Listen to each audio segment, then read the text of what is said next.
You're listening to Passages, a podcast about great quotes, life, and the wisdom of the Bible. And now your hosts, Drew Kaiser, Jason Pulliam, and Tim Layton.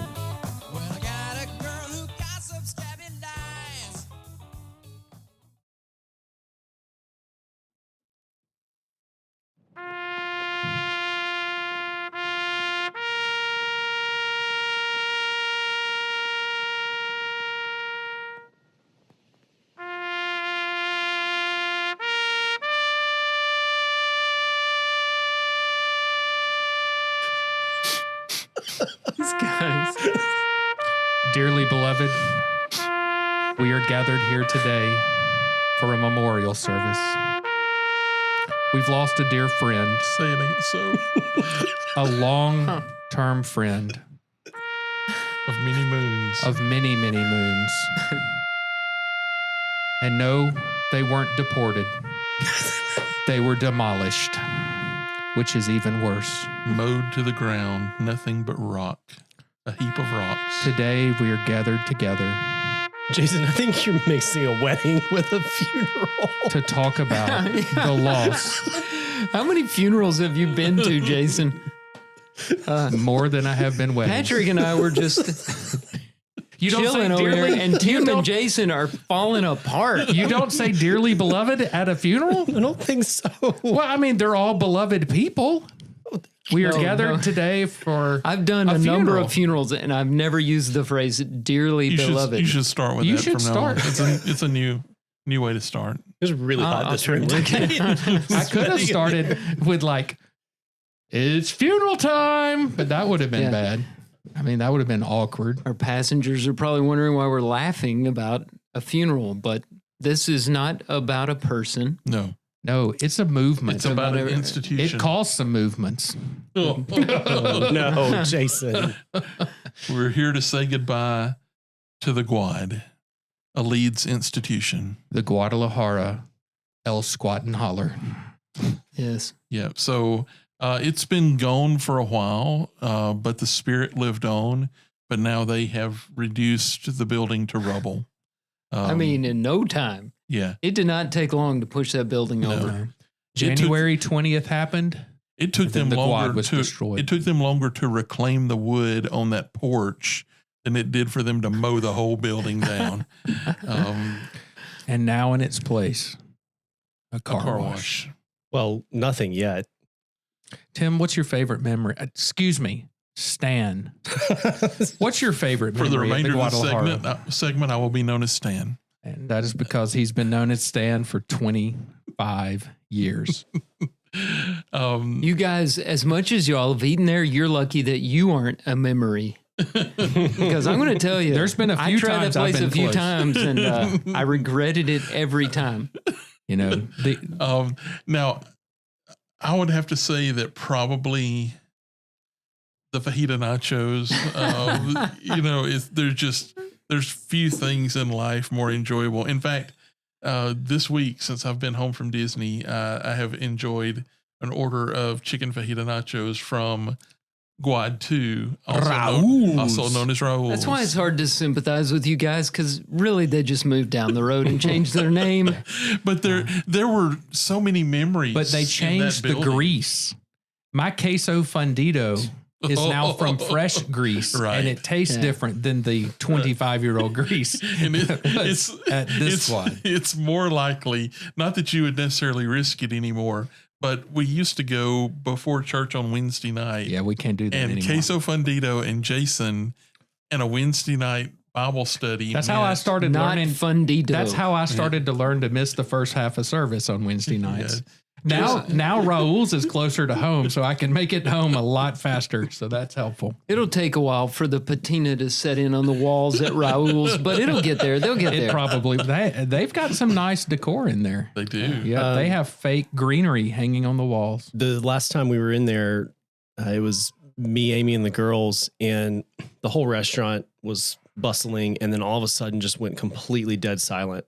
And we were just talking, not realizing what was happening. I start looking around because I hear the background noise kind of go away. And in the corner by the big llama, there is a guy proposing to his, I guess now fiance, in Raoul's. Was it some of their staff? No. Or was this Patrons. wow? Because it's a special You gotta place. love a romantic Yeah. gesture. I mean, Well, you couldn't do it at the Guad anymore. That's right. I missed the post softball game meals at the Guad. We would go there I sometimes. remember some of those. Yeah. It Those wasn't are the fun. first location. Johnny Ray's was where we went until they closed Yes. Johnny Ray's. Well, And then we went to the Guad. in a former Quincy's, Yeah. as opposed to Guad in a former Shoney's. Yeah. Yep. But it is a sad time to see it go. I heard that the rats running out of there as they tore it down was amazing to see. What were they singing as they left? Just wondered. They were more like in Monty Python when the rabbit attacks them. They're like, run away, run away. They weren't going like, ay, ay, ay, ay. Oh, well. Anyhow. They're like, come on, Speedy. Politically incorrect. Yeah. All right. So I'm gonna take the next segment here. It's great to be back in at full force. Welcome back. Welcome. Right? You were So- missed last week. Went down to Orlando, spent a little time with the mouse. My first trip to Disney in probably over 40 years, I think. Few changes. Yeah. There, I would imagine. Yeah, absolutely. So I'd like to share from my trip 6 takeaways from my trip to Disney. So this trip involved the high school band, and we took the band group down, and so I drove because I'm not much of a bus rider, and 10 hours on a bus seemed like the kind of thing that might make me really sick. So, Are you scared of airplanes? you know, airplane would have been a pretty good idea in retrospect. So, my first observation from this trip is that charter bus drivers clearly must be NASCAR drivers taking a break, because the charter bus drivers that I was chasing all the way to Orlando, Florida, were doing about 80 miles an hour. And I needed to stay up with them because, you know, I knew in general where they were going, but specifically, I did not know where they were going. 80 is not that fast, Tim. For a charter bus? Nah. Well, listen. It's a good thing you weren't driving the Honda. You'd have never caught up with That's them. true. I think Keanu Reeves would disagree. He was an That's right. expert on speed. They were going. Once we got to Orlando, we did 3 parks in 3 days. And so we did Magic Kingdom one day, Hollywood Studios the next day, and Epcot the next day.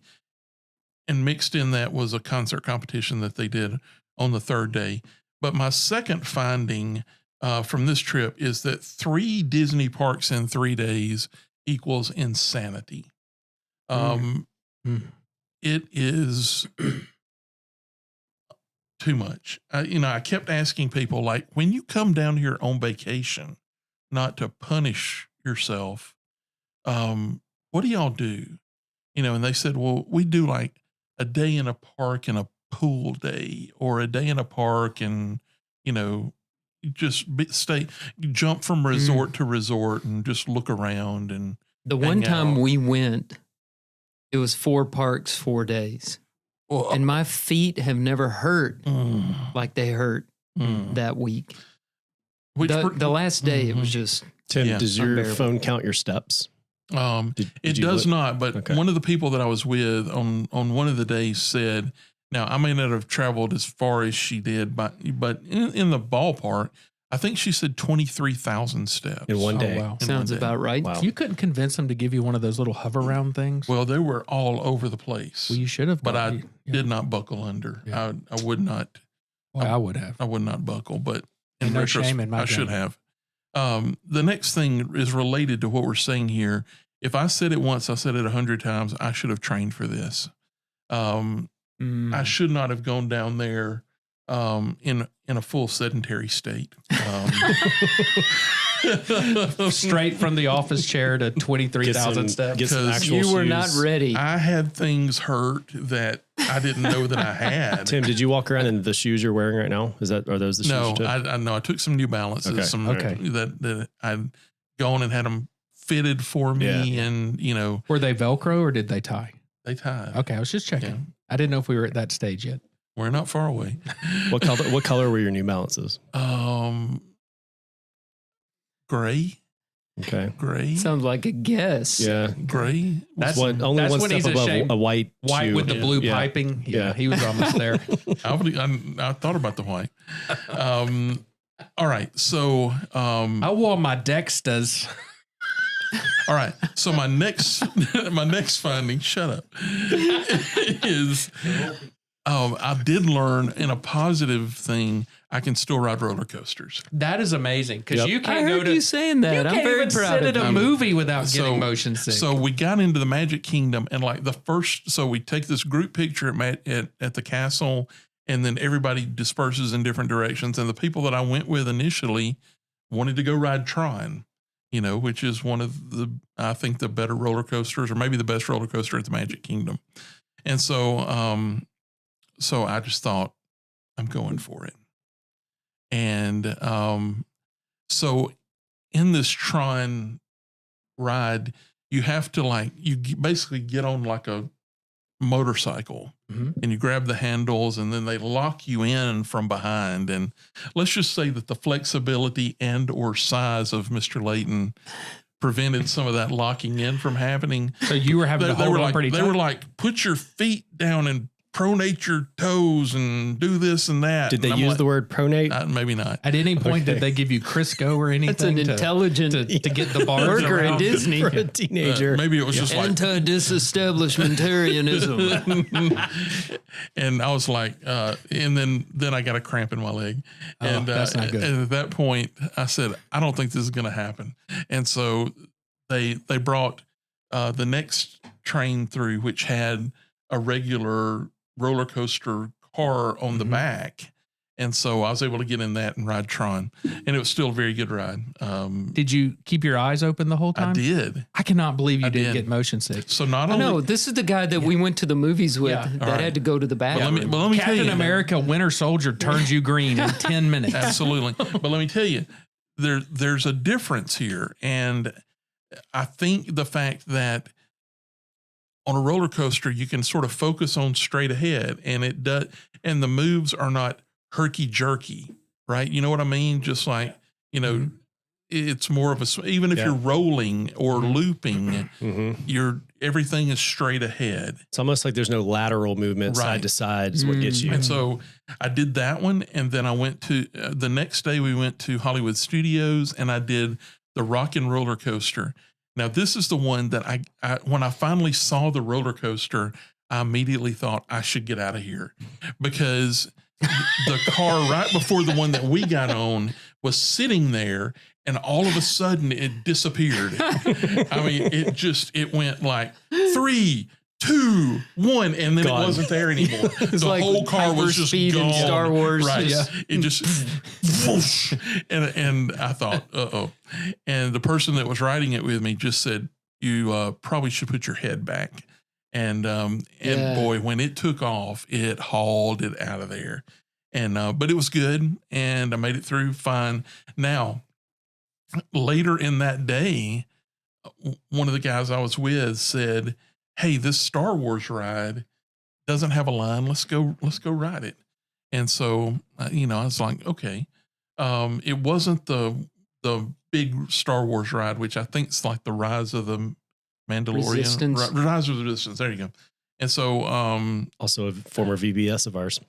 there you go. Was, yeah. So it was one that you went into basically this room that had about 40 seats in it, and that were like you were in a spaceship. Mm-hmm. And The then Millennium Okay. Falcon. All right, there we go. And you look up at this giant screen, right? He doesn't know the ship. No, I Well, don't. Of course, I said it wrong. So he hacked a lot of people off getting on. He's like, is Spock going to be on this one? How about Exactly. Captain Kirk? look Right. at this space shuttle. Right. So Isn't this neat? What's those laser swords for? so it Look was at that robot over there. It was What a funny looking It was guy. either C3PO or Data or somebody up there that was riding that was captain in the ship. Wasn't it There was about a half a listener that understood that reference.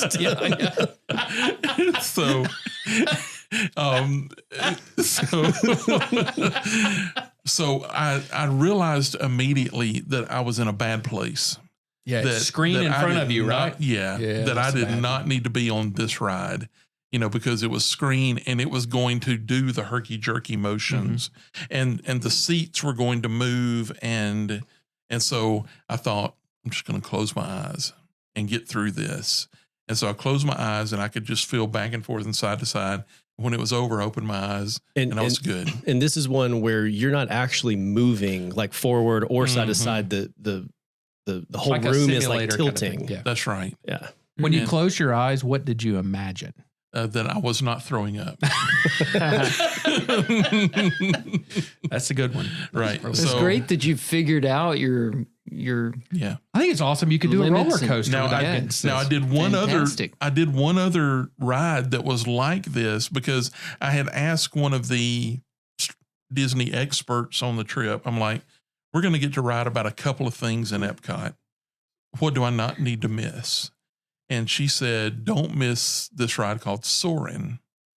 And so Soarin' basically sort of, again, it's one of these things where you're in about 3 rows and it lifts you up in like sort of a 3-tiered configuration, and it moves, but it's kind of like a hot air balloon ride. It's sort of a hot hang glider. Hang glider. That's what it is. And so you're going through all these different scenes, but it's more of a glide. Again, not herky jerky. I was worried about this one, and I thought I may end up with my eyes closed before this is all said and done.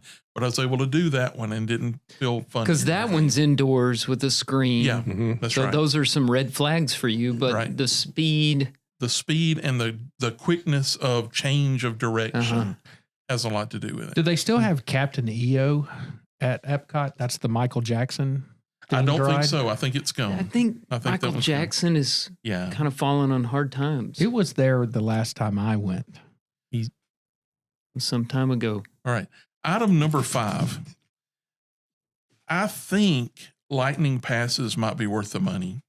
I stood in a whole lot of lines. Mm-hmm. And during those lines, I thought, my time is worth some amount of money. And so I'm standing in line for this, 10-minute ride for an hour and a half. I think maybe I should buy a lightning pass, because there's these other people who are just walking like way straight on down to the front of that line. So 2 questions about that. When you're in line, because I've not been there since I was a young man. Well, I was like 12 or 13, adolescent. In line, are there places where you can like sit down for a second? Do they have benches in there? They're not very good in that realm. Now there are a few places where there are, like my legs were about to fall off when we rode the Frozen ride, which was the last thing we rode in Epcot. And so there was a barrel every now and then. And so you could prop up against it or so. Yeah. Or there'd be a little ledge. So it's sort of like sitting on the wall, but you could grab enough of a ledge to try to let your legs quit screaming. And then the second question, you said you think the Fast Pass is worth the money. What kind of money are we talking about for a Fast Pass? Okay. So one example that I was given was like $25. That'd be per person, so if you're thinking about a family, right, you got to deal with that. So per person, and that lightning pass would allow you to like choose 1 ride from column A and 3 rides from column B for, that where you could go to the front of the line, basically. I think that's probably worth it. Yeah. I mean, for $25. I mean, if you're going to Disney World anyway, you're already there. Now that may not be every park, every day, whatever, but that's my lesson learned. Maybe that I have a question. Yeah. Did your son hang out with you at Disney World? Yeah. So, let's see, we were there 3 days and he hung out with me for a minute and a half. Okay. Okay. I was a little nervous about the answer, because if you were going to say he was with me every minute, watching we Tim rode all the rides together. Watching his face just now calculate down to 90 seconds from 72 hours or 72 hours is, So basically, You'd see him when he needed food. what they told the band kids were, you can go in groups of 4. They assigned us a number of kids. So I had Jonathan and 2 other boys. All that they had to do was like every 2 hours they had to check in with me. Could be via however I wanted them to. So sometimes I'd say, just tell me where you are in the park. Sometimes I'd say, send me a picture of you with your friends. Proof of life. And so Yeah, with the newspaper. Yeah, with the I need date. something with a date on it, please. Right. So, all right. So yeah, that, but he was off with his friends. I will say it was more like 10 minutes because I did accidentally get on a train with him and we were on the same train for a period of time. So I'm going to count that time. Were you on opposite ends of the train, though? Well, he was 3 or 4 rows behind me. So, You had to no eye contact. Dad, act like you don't know him. I did take a selfie that involved me in the front and him in the back or whatever. Nice. But yeah, it was a good trip, and he was in the room with me at night, so he got to hear me groan. We did spend that amount of time together. You've confirmed I don't want to go to Disney, so thank you. It was actually confirmed the decisions I made. Not until the world is more like Wall-E and we all have Yes, floaty chairs to ride around on. Yeah, I that'd agree. be pretty Great awesome. reference. Again. The last finding Not a Disney movie. has to do with the walking again, and Which is why I like it. So at the end of day 3, we left Epcot, and the idea was we were going back to Hollywood Studios. They had a concert competition earlier that day, and we were going back to Hollywood Studios to one of the amphitheaters where they were going to recognize the winners. And the way this was going to work is they were giving us wristbands to get back into Hollywood Studios. And so maybe I had conjured this up in my own mind, but I envisioned that they're going to open a gate at the back of that amphitheater that butts up against the outside of Hollywood Studios. They're going to see my armband. They're going to let me walk in straight to a seat. I'm going to sit down, relax, watch this, the culmination of this journey, walk right back out onto the bus. And so basically I had mentally resolved that my walking for this trip was over when I left Epcot and got on the charter bus for one last time, and that, my hips could quit screaming. Maybe the feeling would come back in the top of my thighs that I had 2 days ago lost feeling in. I'm not sure what that is, but I don't think it's good. No. and Sounds like neuropathy. Yeah. So, Sounds like a blood flow issue. and that my feet might quit screaming bloody murder.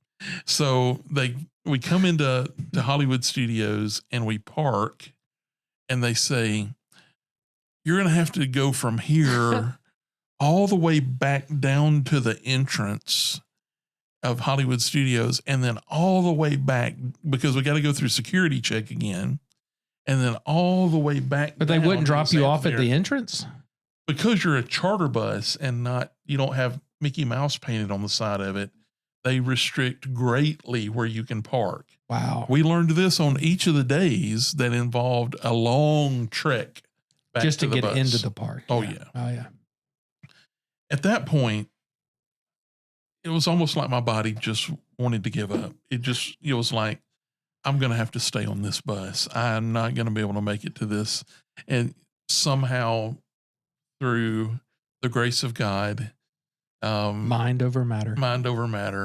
I made it to the amphitheater for the kids to win the Golden Mickey. That is awesome. I have to say that's pretty so awesome. How many other bands were there? I don't even know. 700. I don't even know. But More than 10? Yeah. The I mean, there were different categories and things, but they won the concert category. Nice. So, That's really cool. Well, congrats. Yep, Pride of the Greenway. Pride of the Greenway that did very well. All right. So those are my learnings from Disney. Very quickly, because I've used more than my time already, I need to bring you up to date so that we can put this one to bed on the On Time saga. Really more the saga of drying clothes. Tim, I have a theme song for you. Lay it on me.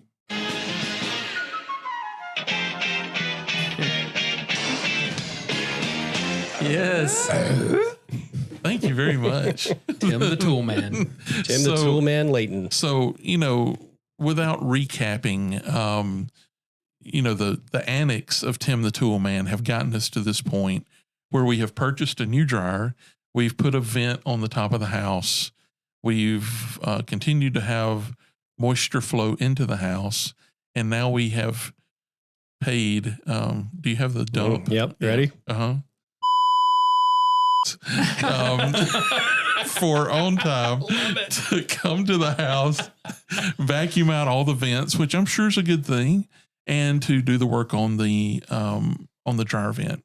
Okay, so these guys were great, did a nice job. One of the things that they found, which may be worth the amount in and of itself, is as they were cleaning out all the vents, they said, did you know this vent here in this great room has been closed?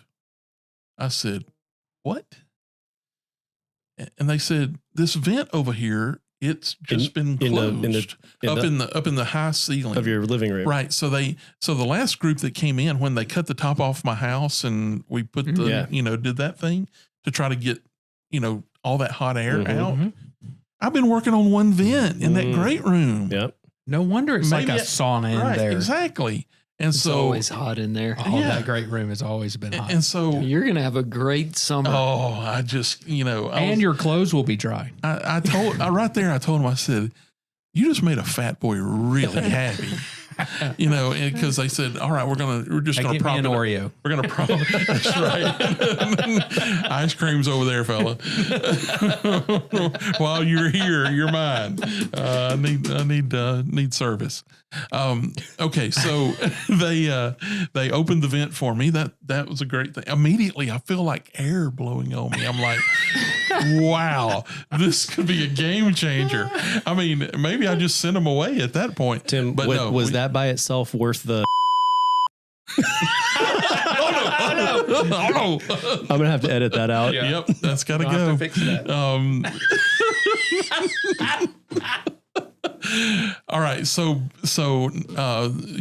they vacuum out the vents and all the vent stuff's done. Now they focus finally on the dryer vent, and so they go upstairs and they take a look and they come down and they say a couple things, right? One is, and I want to know if this sounds sketchy to you. Not sketchy in terms of what those guys did, but the downspout, I mean the pipe that comes down into my dryer is a downspout. Like for a gutter? Yeah.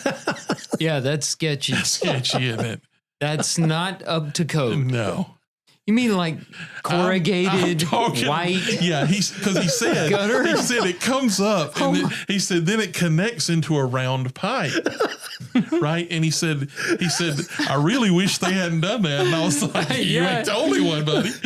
So so here I'm sure. No wonder you're getting water in there. It's the downspout. Because it's square, right? Was it connected to your gutter? Connected to a round. He said it's connected to this round pipe, and he said I hate it when they do this, right? Because So it's happened before. So maybe when they maybe do you've this, seen- maybe there's some regularity to this. I don't know, but he said basically, they just take that, tape that junction together, and because he said because there's some lint up there. Well, of course, it's escaping out of that somewhat, and I'm sure also when I did the fishing and I hit Knocked the it top, loose. what I'm hitting is that junction between the end of that gutter the downspout and this other pipe. That's not big enough around. It should be the size of your. It's supposed to be the vent. Like, duct. yeah, I would think so. So How much stuff did they clean out? So basically what he cleaned out was, he said there's basically like a 5-foot section after that downspout that was all clogged up. So take it out, unclog it, put everything back together. and we're drying clothes in a load now. Oh man, that's awesome. Drying clothes in one. So one the rain cycle. was being caught, sponged up by that wad at the very top, Right. and then it would drip. was dripping. That's right. So the part that's in the wall is the downspout, is the gutter. Yeah, right. So metal. that part that. But that once it could- gets into the attic, that's Of where all the other things pipe I is. expected you to say, that Nope. Yeah, that pretty was fun. not Isn't what that I expected crazy? to hear. Yeah. So,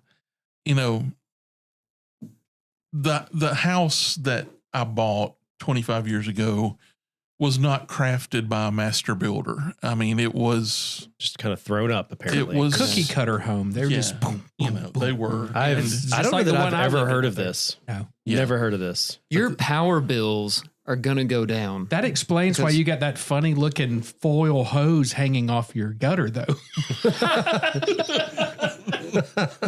Yeah. Like I wondered Now why you I had. get it. I wondered why world? you had that Why in lint the world piping is there hanging a off dryer? a dryer vent hanging off his gutter. But I think we're done. And we may be cool this summer. So, That's thanks to exciting. the folks at On Time. For the low cost of. I love it. All right. So Moving on. I know we're running long on time, but I brought two quick stories. We'll be okay. The first one I just want to brush through. Guys, one of our local restaurants has teamed up with a dental supply company to bring us a new toothpaste, and they also have an electric toothbrush associated with it. The fast food giant teamed up with His Smile to turn its signature 11 herbs and spices into Oh, an no. oral care essential. Oh, no. KFC is introducing a fried chicken flavored toothpaste, Goodness. and it apparently features flavors inspired by all of KFC's 11 herbs and spices. I predict a single manufacturing run of this and it never to be repeated. I was reading online does today not sound for good. $13 and about 49 cents a tube. You can get this, and you can even get a matching electric toothbrush for $59. Now, if the toothbrush looks like a chicken leg, that's pretty good. I give them props for that. But I saw that today, and I thought it was an April Fool's thing because this article came out yesterday. It's not. It's real. This came off of a food website. And this is no joke. The toothbrush looks like a $5 something you can buy at Walmart. Does not look like a chicken leg. You said $59? $59, according to this article, $59. If it's a molded version of Harlan Sanders, I think I'll buy it is not. You know what I would really like KFC to do? Have some original crispy chicken. That's all I Right. need. Serve Now we chicken. know why they are always out of food. They're busy in the toothpaste industry. Serve chicken. That's all I need is chicken. Focus. Well, we can have some chicken. It'll take 23 minutes, but we'll have it ready. It for will you. take them longer. If you'd like to pull over here and wait for an hour. Will you brush my teeth while I wait with your chicken flavored toothpaste? All right, so that's my little quick one. Jason, you didn't let me play. You know what really grinds my gears? Oh There no, we this go. is my. I What? hit it again. This is Hold what on. grinds We my got gears. a food. We have a Out of food. food. I know. He just kept talking though. I didn't know But to wait, hit it or it's not. okay. That was a brief one, but I need you to hit. Well, this hold on. grinds my gears. You mixed a food and a grinds my gears, and now it's just a grinds my This gears. is what these papers I hold in my formerly nicotine stained fingers All right, here we go. grind my gears. You know what really grinds my gears? What's that, Jason? That schools let out for any reason Yes! in the world. I want to talk about Yes! this tonight because I'm tired of it. Thank you. All right. When we are all within 13 years or so of each other. Yep. Patrick, you're the young one, but you're still Nope. close. I still remember the safest Yeah. place in a tornado. Okay. So when we were in school, if inclement weather was coming, and I mean tornado, where would we go? Hallway. What would you do? Head down, book over your head, rear end stuck up in the air. I don't think. Why are our rear ends more safe? I Why? have never thought that. Why are our rear ends less important than our heads? I have to have both. There's I mean, not I know as many this is the vital brain. organs That- back there. I don't know. They're pretty vital. If you eat at the quad, they're vital. I guarantee it. Okay, let's move But on anyway, from the derriere. Sorry. But now we have a threat of severe storms coming through. And But not really. We were on a 2 out of 5, guys. 2 out of 5. And we're shutting down school. First, we do the delayed opening, which is, Right. I guess if you Absurd. got young children out waiting by the bus, I can understand a delayed opening if it's 10 degrees outside. You don't want them getting sick, frostbite. When we were kids, we'd walk to school in the snow, barefoot, Uphill both ways. both ways. But kids today, they get out for everything. So I did some deep digging today because I wanted to know the statistics. How many people have perished in tornadoes in a school? And it's amazing if you look, you can find stats going all the way back to the 1820s. So this group that I totaled up goes from the early 1820s all the way up to May of 2013. So we know there's a few more since. But in that time, so what is that? 1820, 2013. Almost Let's 100 say years. Almost 200 years. Yeah, that's 180 what I years. said, Yeah, right? almost 200 years. Uh-huh. So 316 We people. lived through the 1900s. Yeah. Yes. You were born that century, Drew. You should remember it. Mm. 316 people passed during that time frame. And as I was reading these In articles the United States? in the United States, over 180-ish years. So I started looking at statistics on this. So tornadoes cause approximately, and this is as recent as this article was out of like 2023, 2024. Tornadoes cause approximately 20 to 100 deaths per year based on recent years. That's nationwide in the United States. Your odds of dying in a cataclysmic storm during your lifetime are about 1 in 20,000. So this is my problem with schools shutting down. Number one, a school, brick and mortar building, pretty secure place to be. Well, specifically built in a lot of cases to withstand. The more recent ones have Yeah. storm shelters built into them. Yeah. And yet they'll send these kids home or have them stay at home with working parents that are likely leaving these kids at home by themselves. And in this community and in this area in the Southeast, what percentage of children that are attending these schools are in apartment complexes, garden homes, and mobile homes, which are all not real safe places to be when tornadoes come through. Right. So I was just wondering, what's the odds? So I looked up those odds. What's the odds of passing away because of a cataclysmic storm in your lifetime? 1 in 20,000. I'll take those odds. Chances are, I mean, I've had one hit the house. We all survived. Thank goodness we all survived. The odds of dying in a car accident in your lifetime. So what would you think those numbers are? Really high. Yeah. Give me a 1 in what? I'll say 1 in 500. Okay. Anyone else? I think they're better than that. I'd say 1 in 1,600. Let me do that. About 1 in 93. Yeah, I was going to go less than 1 in 500. 93? Yeah. Of being killed in an automobile accident in your lifetime is 1 in 93.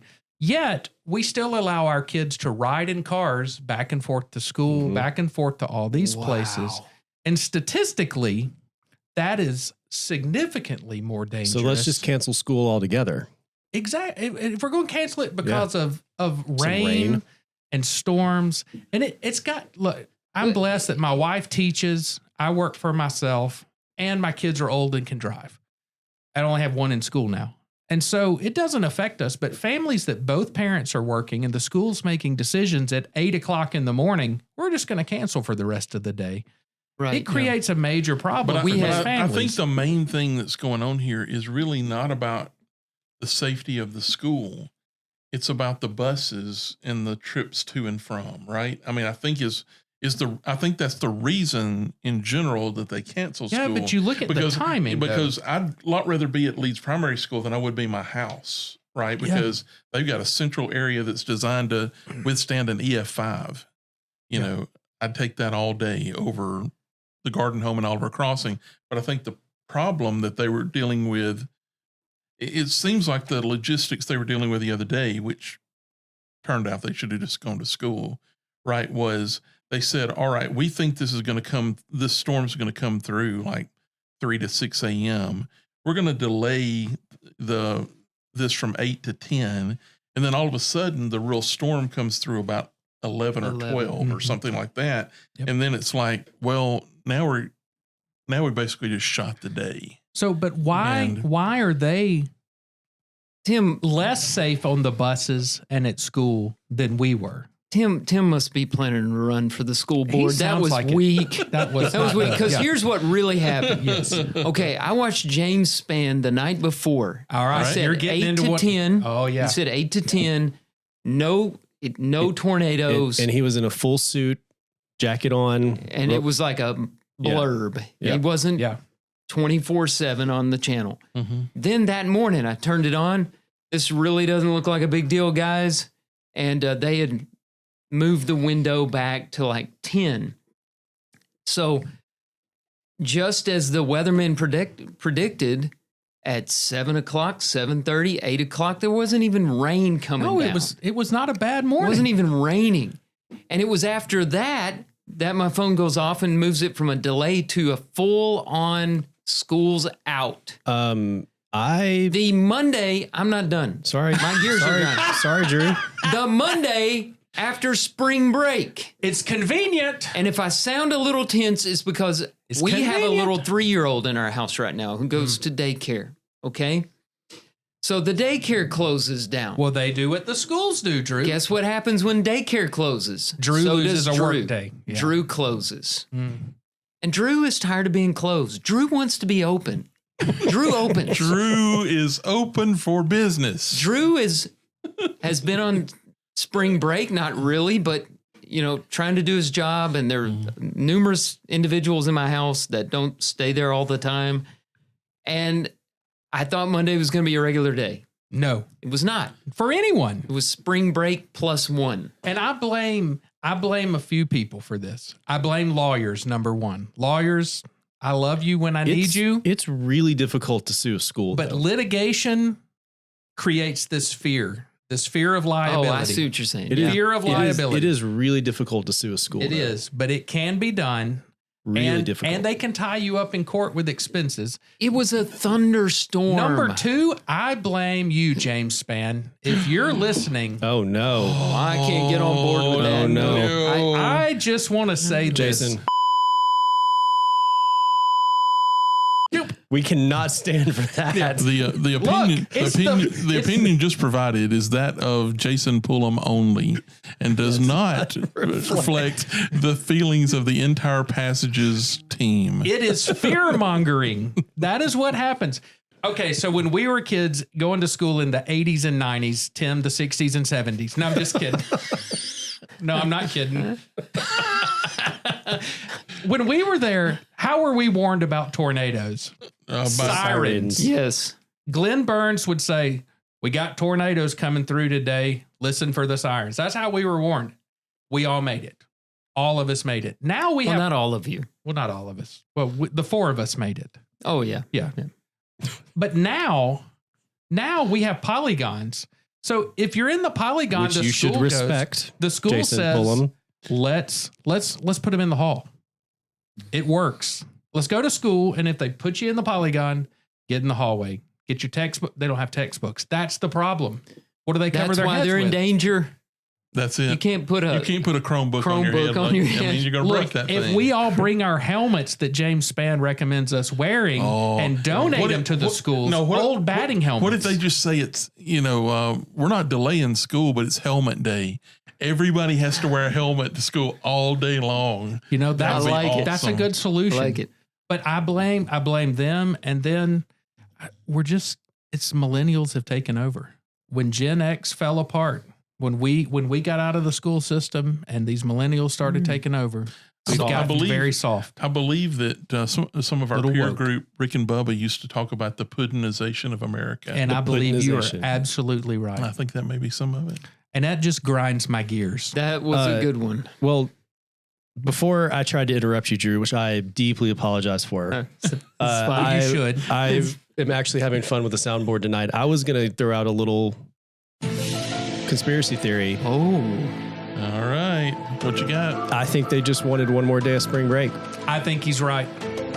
I was about to say. agree. I was about to say that 100%. I thought potentially that my son had talked to the Lord for the 10-hour drive home and said, I can't do school tomorrow. I need Please one more day. let me have a day off. I do think there's a big part of that. I'm just saying. Well, if it makes anyone feel better, they do have to make this day up because it They was not a should. state of emergency, and now they have to consume their weather day. They should. Because you know who had to go to work? I went to work. Did you go to work? I was at work. You sat at home at work on the computer. You were I worked half running a a day. daycare. Julie canceled her morning appointments. I canceled my afternoon plans. Yeah. That's how we split the day. So, well, Oh, sorry. I'm that off was a my good one. rant. I'm that off was my good. rant. That I was a feel good one. better. Yeah. I didn't do know too. that was eating at me the way that it was. Yeah. All right. So you guys have heard of the Babylon Bee. Oh, yeah. Love and it. and I need to, for our here listeners, passengers who may not know what the Babylon Bee is, it's satire. Okay. It's not a real newspaper. For those of us raised in Rio Linda, what does satire mean? It's a wheel that you sit on. No, that's a flat tire. A satire is a fictional article Okay. that is partially mocking and partially making a commentary on society. Little tongue in cheek is what I you're wasn't saying. prepared to have to give a definition, but that's the best I can do. You know, on the fly. line between satire and reality is very thin these days. Yeah. So let's hear what you got. All right. And you'll understand why I chose this particular Babylon Bee article when I read the headline. Church of Christ Grand Council declares air guitar okay during worship. You know, I didn't see that, and I look at I'm Babylon glad Bee you pretty didn't see it. regularly. That's good. Dateline, Cane Ridge, Kentucky. The secret Grand Council of the Churches of Christ meeting at the sacred stones upon which the Restoration Movement was founded, now a Cracker Barrel, formally declared that guitars in worship are A-OK, providing they are of the air variety. In a written statement, the council declared the air guitar is suitable for worship as it does not conflict with the command to speak to one another in songs, hymns, and spiritual songs. Though if a church member maketh music with their mouth as they play, it be reckoned to them as sin. So let it be written, so let it be that's done. still a cappella, though, right? That's what they're saying. Well, but doesn't But that's acapella not require sin. your voice? Yeah. If you're making music Yeah. with your mouth. But you're I don't making know. also music now with the air. Oh. Do you guys remember that this is satire? Oh, sorry. So, Real thin line, Drew. Real thin line. okay, it continues. Local elders were quick to clarify that air banjo is still unacceptable. Oh. A special necessary inference edition of Truth magazine was published to commemorate the council's decision. We can infer from Ephesians 5 that melody in your heart would certainly qualify air guitar as appropriate, wrote Simon Harkrider, a notable evangelist within the church. The council's decision has reportedly caused a frenzy among both mainstream and non-institutional congregations, even those who permit the use of tangible instruments. God would never love an air guitarist, said one church member. I certainly don't. Another member who spoke on condition of anonymity asked, does this mean we're allowed to drink air wine too?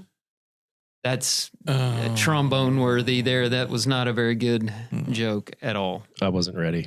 That's all right. Yeah, what At do we have a publishing time- producer for? Yeah, there it is. At publishing time, the council once again met at Cracker Barrel to discuss the use of air pitch pipes when leading songs. So, it's like a lot of these Babylon Bee. The headline is good, and then it just Now, kind of, the further down you read, the worse Could we it gets. could I get a ruling on air violin? Air violin. And the reason that I bring this up is the I'm lovely curious about this. lovely Millie Layton will know immediately why I brought it up, because she got in trouble when she was like a preteen, when Lynn Butterworth, one of her friends beside her, was playing air violin during the song service at church. And I think Millie got tickled and started laughing. If it had been cleared, back then, if air violin would have been okay, then maybe she wouldn't have gotten in such bad trouble. Right. How did she know it wasn't air fiddle? Good point. In fact, it was in Walker County, so clearly it was most air likely fiddle. a fiddle. And what's the Yeah. ruling on the world's tiniest violin playing "My Heart Bleeds for You"? That's a good question. This is why we need to be on YouTube because nobody can see. No, you are. Doing You're. this. Yeah. No, I like it. I I thought you were just a trimmer, but I see what you're Yeah, doing. no, now. my meds are on right now. So I see this, and I really would love to know who wrote this and talk to them. But it's Because a really well done. I wanna funny. know- We can laugh. Maybe we have some listeners who are not members of the Church of Christ. We're known for not having the instrument, and people think we're weird for not having the instrument. We're weird for a lot of other reasons. No, I'm just kidding. Yeah. Not to get too serious, but the no church had instruments for the first 1,000 years of Christian history. I'll just leave that there. Just saying. Just saying. Definitely not a banjo. No banjos for sure. And if now they did, it was the lyre. that music in worship, generally speaking, has become more performance based, we really stick out like a sore thumb. So I get the humor behind it. And so it looks like insider info here with things like Cane Ridge, Kentucky. Mm-hmm. That's where the Restoration movement began. They mentioned necessary inference. Mm-hmm. They mentioned Ephesians 5, melody in your heart, psalms, hymns, spiritual songs. There were a couple other things. But then they mentioned they can't write the story without some head counsel. So they come up with the secret grand Grand council Council? of the Church of Christ. No, we I don't mean- have a grand council. No. No, we do It sounds not. like maybe they skimmed a Wikipedia page and pulled out some details and then wove that into something Yeah. Babylon really B, quickly. if you're listening, we'd love to talk to whoever wrote this because A, I want to say that's pretty funny. I like it. Yeah. And B, we just want to know where you get your information from. Yeah. How about the air lyre? Is that, Air liar. yeah, the harp and the lyre? We That's- could go all night with the different air instruments. Mm. Whether they But would be satisfactory or not. Yeah. yeah, I think air guitar is the only one cleared by the secret grand council of the Churches of Christ. Yeah, Millie. So you and Lynn Butterworth still in trouble. Playing that fiddle. If we had a grand council today, it would not be in Cane Ridge, Kentucky. It'd be in Nashville, Tennessee, Mm-hmm. probably. Probably so. So anyway, I thought you guys would enjoy That's that. a We really well made done the article. Babylon Bee. Yeah, All that's right. really funny. This makes me feel kind of important. Does make me smile a little bit. Yeah. And it's a good, hey, I love a good satirical article. That. Yeah, I that's knew fun you were a stuff. fan. So Yeah, I hate I didn't see that. Patrick? Well, I was gonna just yield my time. oh, you didn't do your homework again. I have something, but we are running long. oh, okay. Well, That's up to you. Okay, bring it. guys, there's been another death. Oh, Oh, no. no. Please tell me it's not Wendy's. It's one of my favorite actors, Val Kilmer. Oh, yeah. I did see He died last night of pneumonia. We lost him. My second favorite Batman. My first favorite fighter pilot, even over Maverick himself. What's Iceman. what's your favorite Val Kilmer Yeah, movie? not to get off subject, but gotta know. Probably Batman Forever. I don't know. I grew up watching it. I was a big What? fan of The Saint. I liked. Is that the Saint George was a good Clooney movie. Batman? That's your favorite Batman, George Clooney? No, Val Kilmer. You said your favorite is Batman Forever? Yeah, which had Val Kilmer as Batman. Well, okay, back up. I may be getting my movies mixed up, but you said he's your second favorite Batman. Correct. So who's your first favorite? Christian Bale. Okay, I can get on board with that. Yeah. That's good. Where did I say? Where'd you get George Clooney from? Because you said Batman Forever. Yeah. And I for some reason I thought that was a George Clooney movie. Yep. Oh, He was my first favorite Batman for a long time until Christian Bale came along. until Christian Bale came He's along. been in some great movies, Val Kilmer. Yeah, he has. And Tombstone. Tombstone. Oh, man, greatest The Doors. Yeah. I forgot he Portrayed played- Jim Morrison in The Doors. Apparently, he became Jim Morrison for over a year. Yeah, stating and character. didn't, the whole and that time. got on Did he- his co-actors' nerves Did he get a little stuck in it, or bit. 'cause He was just doing that sometime- method acting. sometimes thing. they do method acting and they literally get stuck in it Yeah, and they can't get out of I it? think that's a If I had lie. to live like someone for a year, Jim Morrissey, not my Morrison. not my first choice. He was in a 1984 spy movie called Top Secret, which is critically acclaimed. I have not seen it. Haven't seen that. I don't think I've seen that one. Willow Offgood. Oh, He was in Willow. He was Mad Mardigan. Or wasn't that his name in Willow? Out of the way, Peck. That's a line of That may his. be his Mad worst Mardigan. movie. No, he was a cool guy in that movie. Yeah.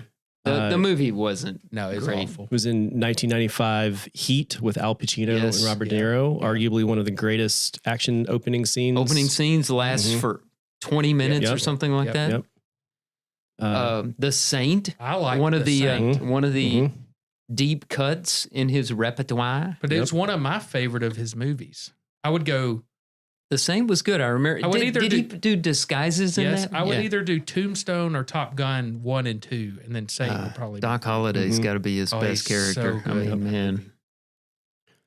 Well, You know, I was There's- following. I was looking at Twitter, kind of thinking about tonight, looking for stories and stuff, and I saw the news that he had Mhm. passed away. And then, while I was on there, something came up that it was fake news that he had not passed away. because it was Did you see April that? Fool's. It's an awful day to die on. Yeah. It's So- one last joke on his way out. Well, Except for If- it wasn't if- a joke. If you have not seen Top Gun Maverick, the sequel to Top Gun, Yeah. there's a really touching sort of, I guess, Tom Cruise goodbye to Val Kilmer in it. And Yeah. it's totally worth watching just for that Yeah, alone. I would agree. and it's And- like they come out of character and are It is. just interacting with one It's- another as friends. It's almost like they're literally saying goodbye to each other. yeah. It's really good. Well, he a was in well-done pretty movie. bad shape when, He was. when they filmed Maverick. He was. I think they had to AI his voice or think something. so. He speaks in it, but it's really raspy. But I don't think it's really him. He was not recorded in that scene Yeah. speaking Yeah. because he had throat cancer, They dubbed it in. something like that. Something. Yeah. So we will be back in a few with a bad preacher. Yeah. Get your wallets out. What is the current vice that you've been wrestling with? You never talk about it. You're such a mission girl, and I got nothing to give. Don't you know as soon as you turn around, they're gonna turn their backs on you.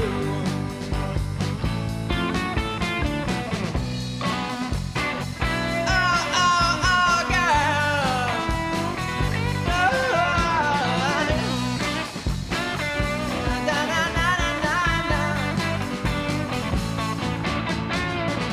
You're such a socialite, but you don't know what you like. Don't you know, girl, that you deserve a man? You do whatever you can. Yeah.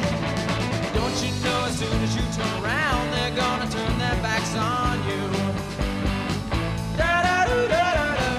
What is this phase that you're going through? Is it a phase of the real you? Soon you'll become what you always do, girl. Is it a phase of the real you?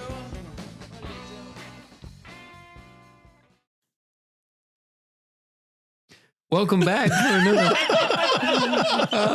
That was my cue. Somebody missed Welcome a back cue. for another Bad Preacher segment. Hit it, Patrick. Bad preachers. Put your hand on that television set. And you wouldn't go about establishing your own kingdom in the video room. Some of us would. That's right.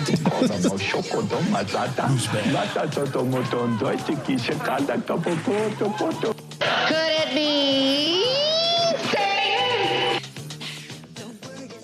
All right. Well, I am excited to report everyone that this is another one we're going to get a raw reaction from Drew on.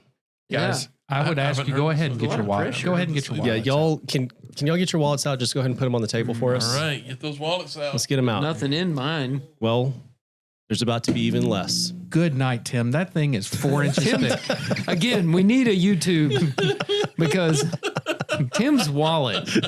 I'm going to say it's a. He's got 6 inches 7,000 thick. cards in that thing. And Tim's wallet ain't the other wallet. Yes, Do you still have a Blockbuster card in there? I guarantee It's you, possible. there's a movie gallery and Blockbuster card. you might in there. need that someday. All right. Well, while He's Tim, going look, through while Tim looks I'll for tell his you later. Blockbuster card, At the end of this Service segment, merchandise. the You don't end of have to the carry segment- all those rewards cards. You know, you can give them your cell phone number. At the end of the segment, I will tell you my most obscure card. Okay, that sounds great. all right. Well, while Tim looks through his wallet, let's. What is that? That one's in the lead. That's, Oh yeah, we'll come back. We'll come back to that. All right. Tonight's bad preacher.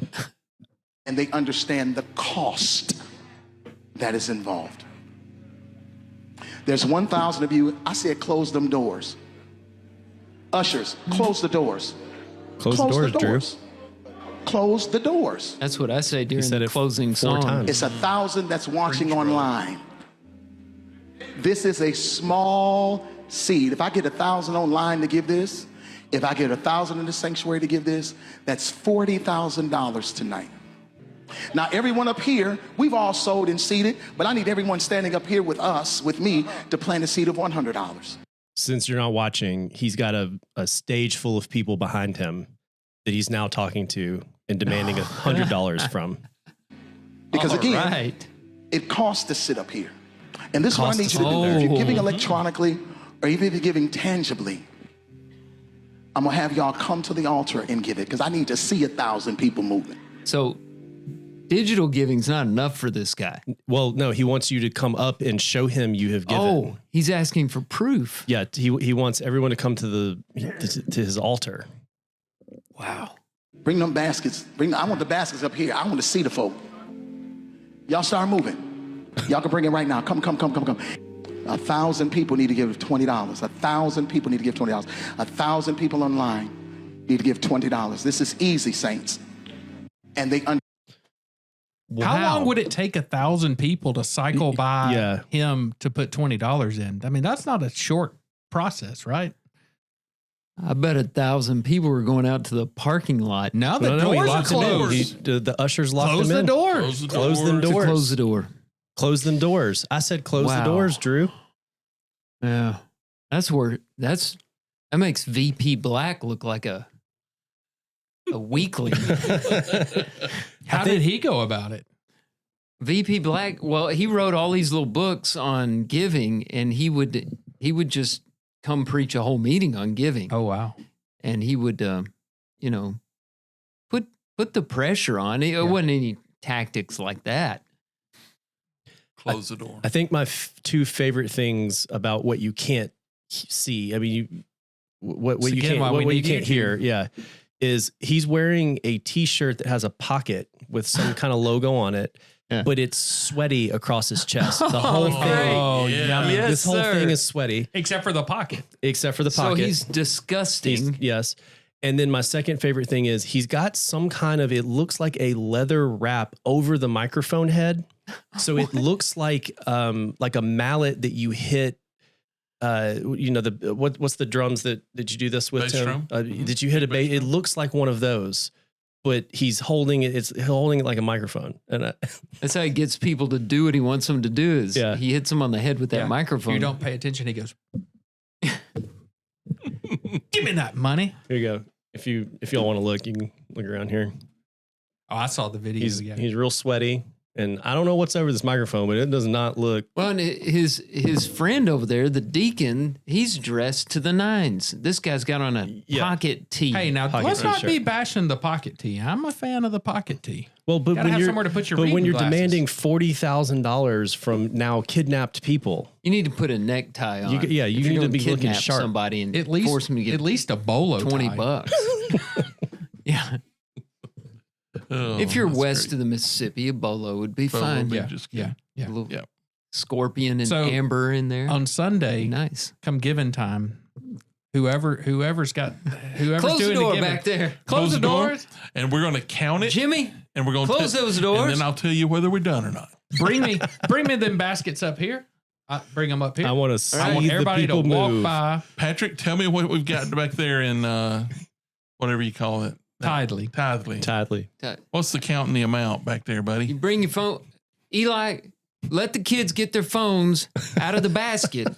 Hey, that's a good move. I give him props for that. Props to Eli. He had that bag tonight, and I went over there and I said, Eli, this is what legends are made of, right Yeah, here. that is a The good fact man. that Our he youth had- minister has a spine. The fact that he has my son's phone in that basket during Wednesday evening Bible study just warms my heart. Now, He's if he could teaching get, those kids to respect God. now, if we and- could get some of our more seasoned members' phones from them and turn them down, just turn them down. Yeah, I'd just be turn the okay with ringers that. off. What was Turn the the ringer. sound of the night tonight? It was from back behind And me. what- I'm not what- sure. What was the sound that it made? It was like an old car horn. Awooga. I Awooga. was like, It yes. sounded like That's the you remember dumbest that? thing I've ever heard.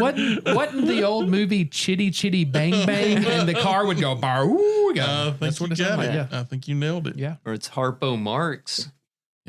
All right. Well, Tim, have you found Okay. the most obscure thing The in your most wallet? obscure card in my wallet, theme for the night, is a business card from Guadalajara Mexican restaurant. With Which is Raul, with appropriate Raul's for name nice. on it. Raul's name on it. Do you think Way to Raul circle listens to back. passages?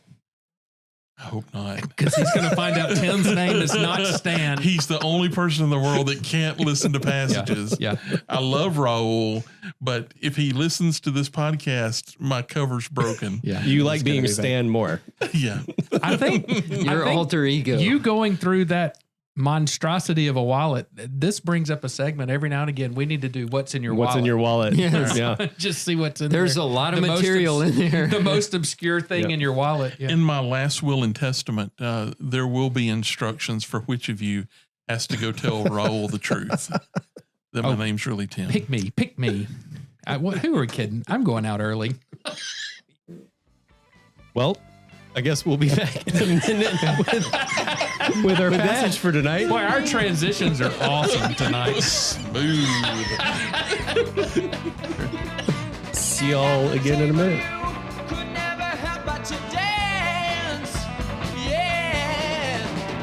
Don't you know as soon as you turn around, they're gonna turn their backs on you.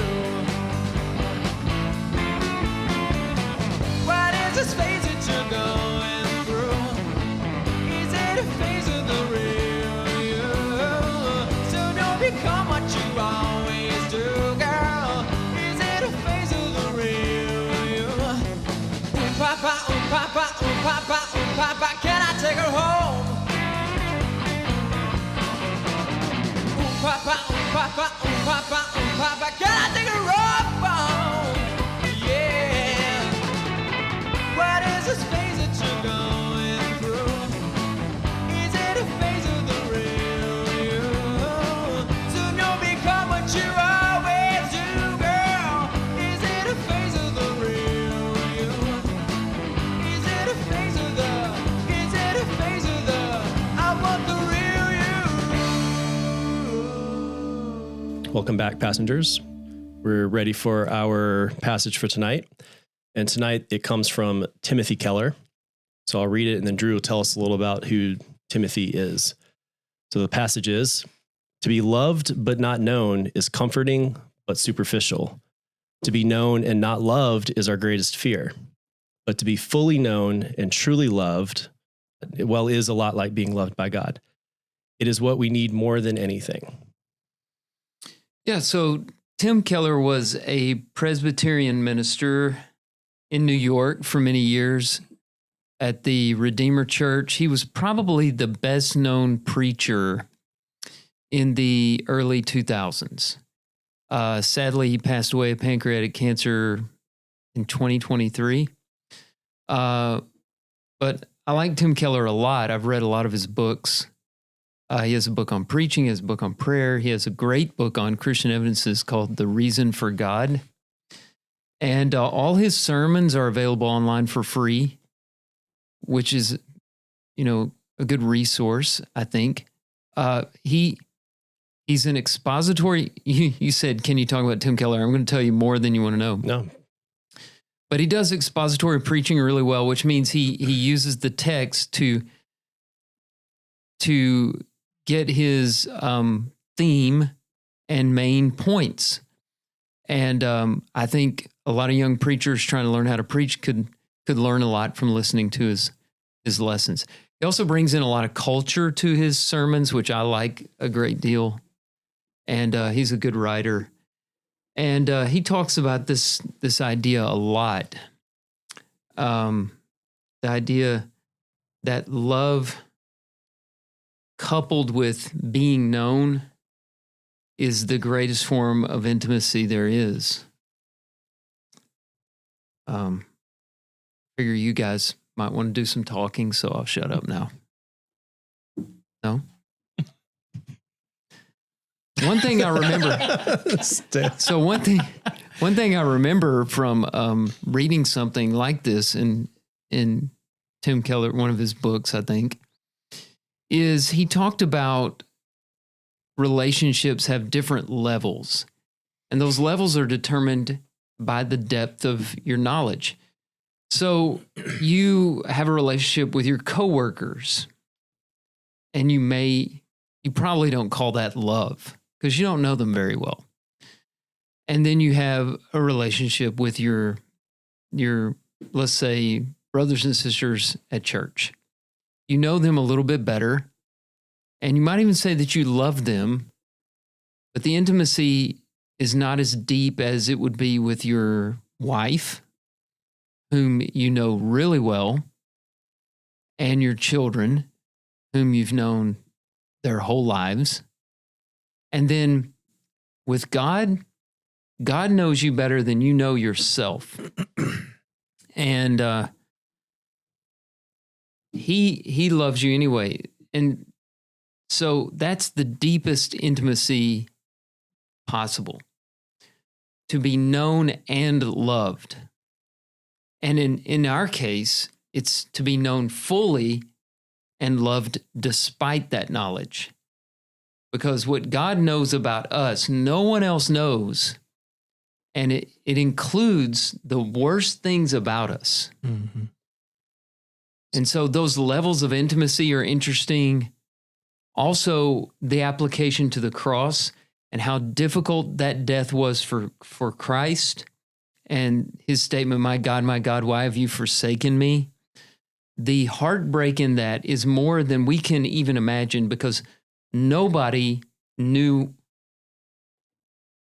There's no knowledge. The depth of knowledge like that in a relationship has never been seen before or since. Jesus knew the Father, and the Father knew Jesus. They were one. And in that moment, there was a forsaking and a darkness that to have that intimacy and then have it ripped away like that had to have been just torture. One of the cruelest parts of the cross was that separation. Yeah. When I read this, I think back to kind of the period of the Last Supper, right before Christ is crucified. You know, he is talking with them and he says, I'm going to wash your feet. And then he talks about how one of them's going to betray him. And he essentially calls Judas out. Judas leaves.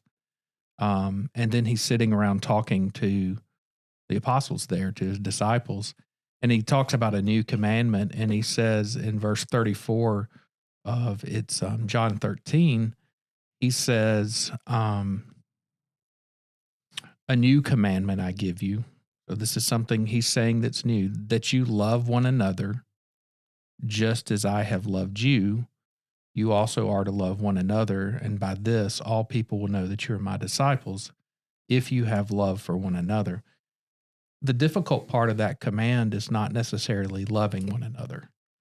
But if we're loving one another like Christ loved us, then it involves what this is talking about loving one another, but loving one another by being fully known to each other, seeing each other's flaws, seeing each other's difficulties, and yet remaining true to that person, remaining kind and influential and loving. Because, I mean, he had just been sitting at a table with a man that was literally that night leaving to go and betray him. but he washed his feet just like he washed every other person's feet at that table. Because Judas left after the washing of the feet. And knowing that that was going to happen, I mean, he fully knew who Judas was and what Judas was about to do. He still humbled himself and showed him enough love to wash his feet. And that takes a lot because, you know, we all have our different flaws. We all have the ugly parts of our life that we have spent a lot of energy and time trying to keep from one another. But when we keep those things from one another, we really prevent one another from truly loving each other as God loves us. We put distance in That's it. right. Yeah. Because the biblical example of love and what Christ is talking about here is that if we're going to love one another as he loved us, we've got to love one another in spite of ourselves and in spite of our histories and our bad areas. And by being real and known to one another, we truly have a chance to be a disciple of Christ, because he says people will know you are disciples if you love one another. And he's just given the commandment of how we're supposed to love one another, knowing everything about each other, but we still love each other. And, you know, I think I can speak for myself. I'm very well known at this point in my life. 4 years ago, I wasn't, but now pretty much everyone knows the ugly, and I'm still loved. And that is one of the greatest feelings in the world. It gives you a sense of value and worth that you don't have if you're not fully known and if you're hiding things back. And confidence. Yeah. I mean, it gives when you somebody knows the worst about you and they're still there, then that relationship takes another leap into confidence. Have you guys ever had like a hero or an athlete you really liked, or a musician or an actor you really liked, and you don't meet your learn heroes? something? Yeah, you learn something about their personal life, and you think, I wish I'd never heard that. I don't know if I can listen to this person anymore. That's kind of what we're talking about. Is it's one thing to be infatuated with somebody or to idolize them. We use that term. Probably not the best term to use. To be a fan of them. To be a fan. That's what I was searching for. And it's an entirely different thing to love somebody you know. So we're dancing around. Sorry, Tim. That's okay. You go. You know, if you back down these levels, right? I think it's interesting to look at these lower levels. We've talked a good bit about being fully known and truly loved. The idea to be loved but not known, and this quote saying that it's comforting. You know, we all desire to be loved, right? It feels good to be loved, but if somebody's loving something that is not the real you, that's where it gets superficial, right? I mean, I think that's the idea that this is superficial, right? So I appreciate your love, but what you're loving is not really me. That's right. It's an idea about me. It's what I want you. It's a caricature of yourself. It's what I want you to know about me, but it's not really me, right? So that's the superficial part of that. The next part of that, when you flip that around, so now you know me, and because you know me, you don't love me. That hurts, right? And that's what this, it says that's our greatest fear, and it is, right? It's, if you really knew me, how would you feel about me, right? If you knew, all my imperfections and all my warts and everything, would you really love me? But that's part of why we don't open up to one another, because in our minds we think, if you knew me, you would never love me. Right. And if that being realized, right? So I think in a lot of cases, that's not the way that it really is, right? That's what you were just talking about earlier, right? That's not the way it really is.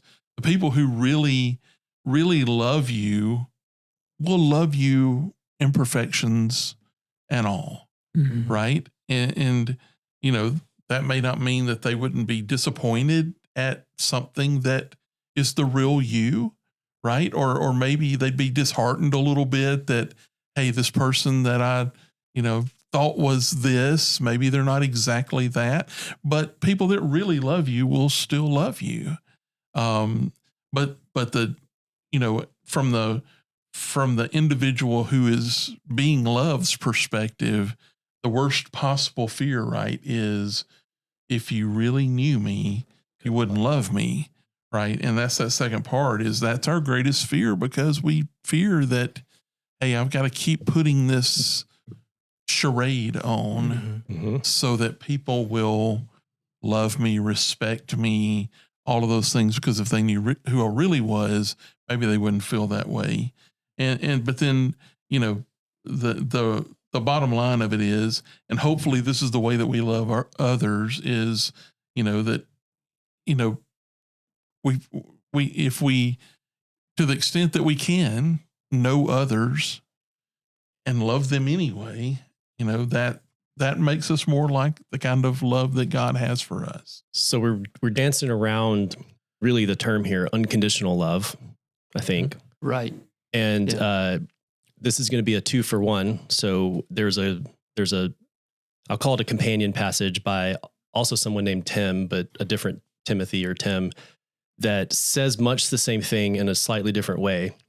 This was featured in a New York Times short article back in 2013, and the article was written by Tim Kreiter, and the article is titled "I Know What You Think of Me," and the gist of the article is he got copied on an email, and some people were sort of making fun of him. So the article, it's a really good article. It's a very short read, but here's how he phrases it. If we want the rewards of being loved, we have to submit to the mortifying ordeal of being known. And there's a part in here, I'm going to just read a short part of this. The operative fallacy here is that we believe that unconditional love means not seeing anything negative about someone, when it really means pretty much the opposite. Loving someone despite their infuriating flaws and essential absurdity. We don't give other people credit for the same interior complexity we take for granted in ourselves, the same capacity for holding contradictory feelings in balance, he uses a lot of big words here, for complexly alloyed affections, for bottomless generosity of heart and petty capricious malice. That was a lot of tongue twisters there. We can't believe that anyone could be unkind to us and still be genuinely fond of us, although we do it all the time. Mm-hmm. Man, those are some good points. So one of the things that stood out as you read that, so when I decided to kind of blow my life up 3.5-4 years ago, one of the things that hurt the most, but meant the most outside of the immediate consequences, was people coming up to me and saying, I love you. I'm really disappointed in you, but I still love you. And it hurt because I knew I had been a disappointment, that I had been wrong, and that I was going to continue to pay those consequences. No matter how much I was loved, those consequences were still going to be there. But one of the things that meant a lot was that people had the courage to tell me they loved me, but also had the courage to say, but I'm disappointed in you. And why that is important is what you were talking about, is we think of unconditional love as I'm going to love you no matter what. And to an extent, that's what it is. But it's more of I'm going to love you in spite of your flaws. I'm going to love you in spite of the fact that I'm disappointed in you. I'm going to love you even though you struggle with these things and it's creating chaos around you, and that I know you're losing some of your influence, you're losing some of your respect, but I'm still going to love you through that. And they have the courage to say that, because so often we'll say, and I love you, I'm going to be here for you. But we don't say, I'm a little disappointed. And as somebody who's been through that, it's helpful to know that, because the first thing that happens when you blow up your life or you become known is you start focusing on what is this going to do to me. We all focus internally about how this is destroying my life, even though the consequences are far reaching and it's affecting everybody that sits around you, that's in your family, that you love. And it's good to know that your actions and your consequences disappointed other people for a couple of reasons. Number one, it means they care about you. If they didn't care about you, they're not disappointed. Hard to be disappointed with somebody when That's you right. don't think twice about them. And they expected more of you. And a lot of folks that said they were disappointed were not just disappointed in the action, but were also disappointed in that I had let myself battle my demons for so long without kind of being open and honest about them. And, you know, that's the other side of that is real love creates an environment where we can be known to each other, where it's safe to come in and say, man, I'm really struggling with this and I need your help. Knowing that, yeah, I may create some disappointment and that's okay. It's fair to create disappointment. That's part of the consequences. But I can also talk to this person and know they still love me. And in that environment, it's hard for Satan to get a foothold. Because if you've got folks that love you and are friendly around you that you can be open and honest about anything with, Satan loses his power because Satan gets us when he isolates us. Mm-hmm. When he makes you battle your own battle inside, he wins every single time. But there's strength in numbers. There's strength in having people around you. Tonight we talked during Bible class about how he tempted Christ when Christ had been fasting for 40 days and 40 nights and he's all alone. You notice he didn't try to tempt him with all the apostles around him. He caught him isolated, alone, and physically hungry, and I would bet a little spiritually hungry at the time. I mean, the guy's exhausted. And he attacks him then, and that's when he gets us, is when we're isolated. And so knowing you have people around you that love you and that can tell you, hey, I'm disappointed, but I still love you, and we're going to work through this together. And that's a game changer. And you talk about saving somebody's life. You can save somebody's life in that. Mm-hmm. Jason, you've been talking a little bit about being loved in spite of. Mm-hmm. Inside of the Tim Keller article was a I'm going to throw out a third quote now, by an author named Donald Bartholomew,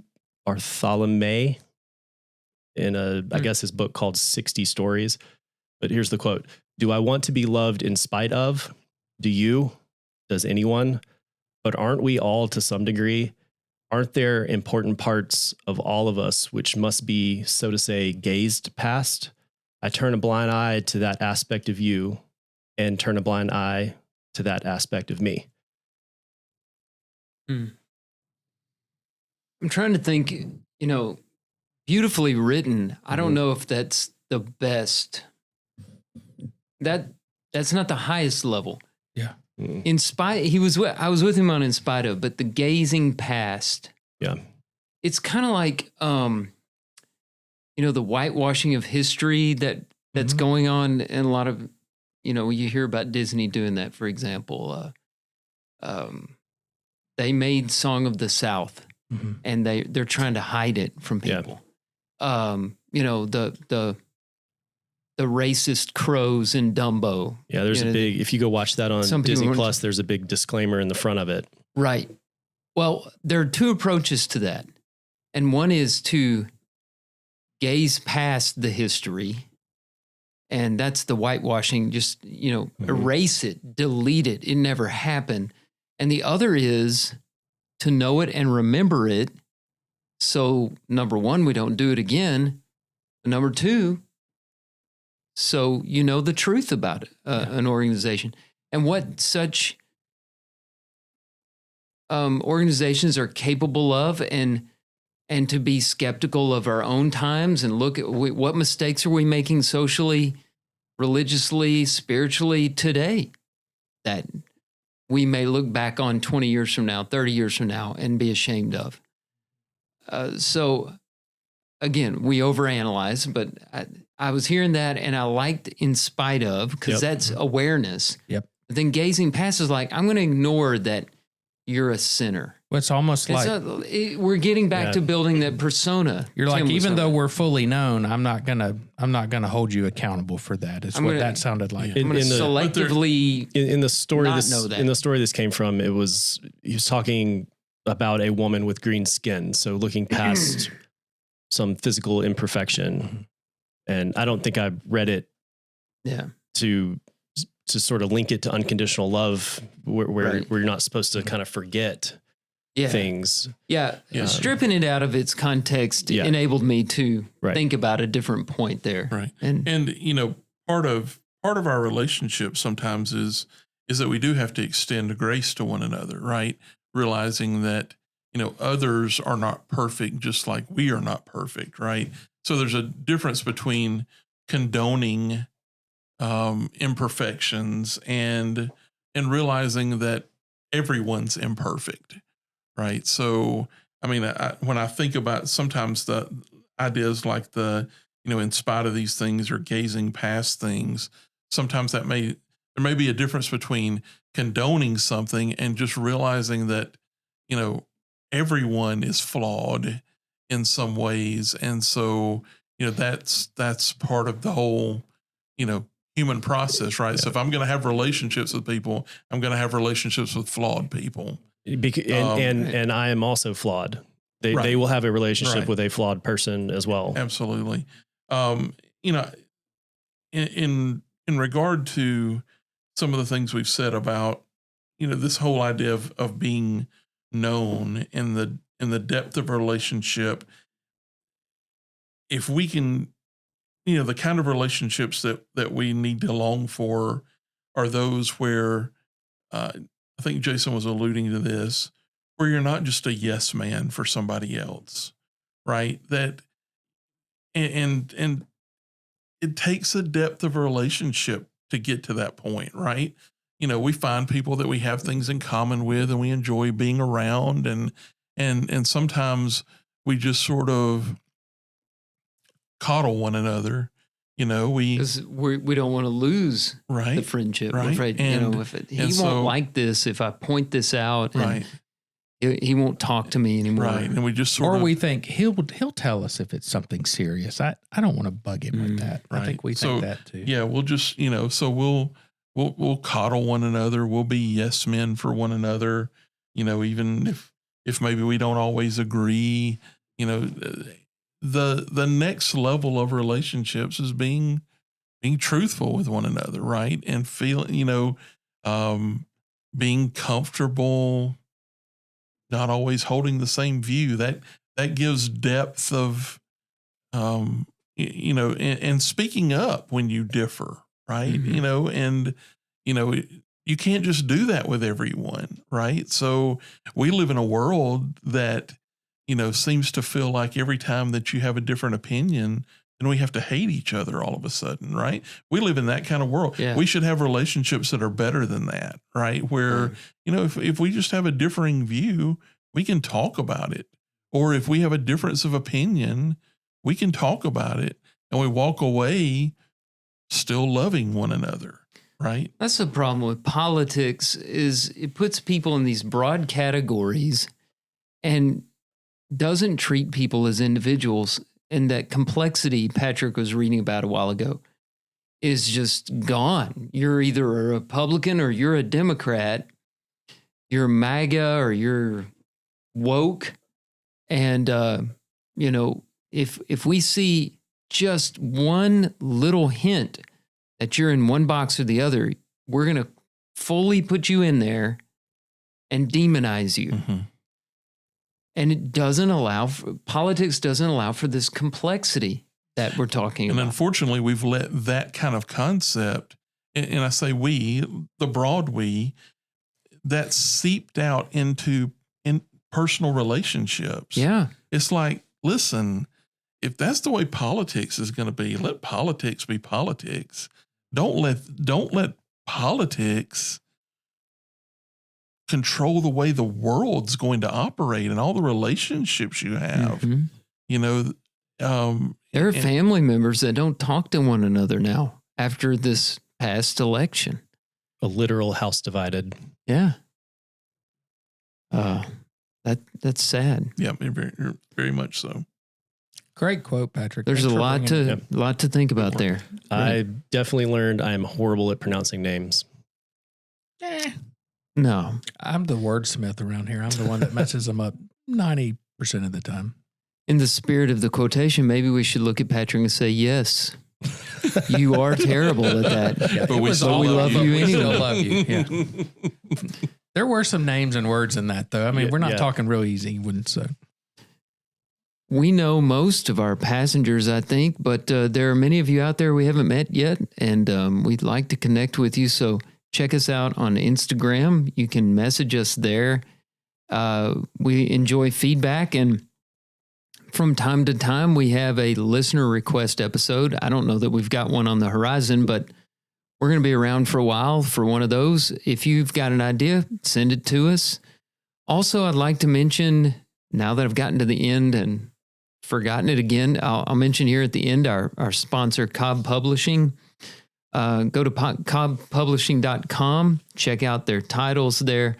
Just got the most recent issue of the Quarterly, their quarterly periodical.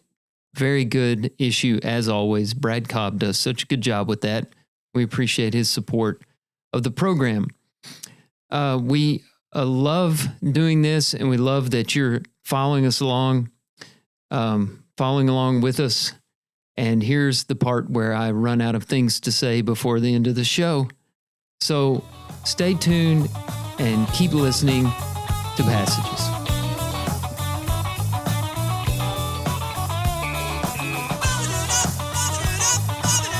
Follow us on Instagram at passages_podcast. And join us next time on Passages.